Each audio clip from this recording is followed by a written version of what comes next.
문재인 정부는 대북 인도적 지원은 정치적 상황과 관계없이 추진한다는 원칙에 따른 것이다 라고 밝히고 있습니다. 그러나 이는 북한의 6차 핵실험 이후 최고조로 치닫고 있는 안보위기 상황에서 국민의 귀를 의심케 하는 계획이자 국민의 억장을 무너뜨리는 계획입니다. 북한에 대한 퍼주기 정책이 북한의 핵과 미사일 개발의 원인이 되었다는 것은 자명한 사실입니다.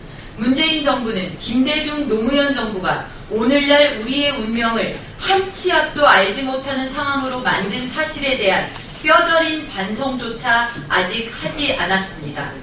사드 임시 배치 등 국내의 따가운 여론에 떠밀려 대북 제재 조치를 강구하는 듯 하더니 역시나 페이크 모션이었음이 분명해졌습니다.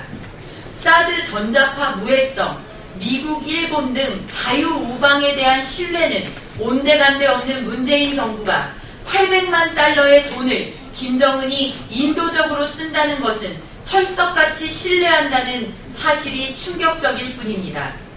세계가 등을 돌린 불량배 국가에 대해 안보 위협의 최대 당사자인 우리 정부만이 무한 신뢰를 보이고 있는 형국을 국제사회가 얼마나 비이성적인 상태라고 조롱하며 의구심을 보낼지 걱정이 앞섭니다.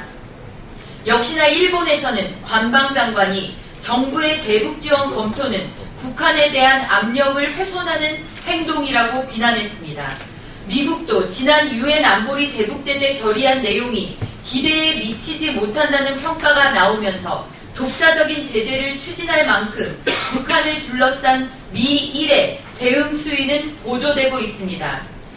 북한이 연일 도발의 강도를 높여가고 있는 이때 정상적인 국가라면 도저히 나올 수 없는 800만 달러 대북 지원 계획은 당장 철회되어야 합니다. 정부의 이런 계획 발표는 안보 불안에 하루하루 떨고 있는 우리 국민에 대한 심각한 비인도적 처사입니다. 만약 21일 정부가 대북 지원을 확정한다면 문재인 정부에게 가장 안중에 없는 사람들이 바로 우리 국민들이라는 사실이 명확해지는 것입니다. 사랑도 상대를 보아가며 하는 것입니다. 모든 자원을 온통 핵과 미사일 개발에만 쏟아붓는 김정은 정권의 연명을 도와주는 것이야말로 북한 주민에게 가장 비인도적이고 가혹한 처사입니다.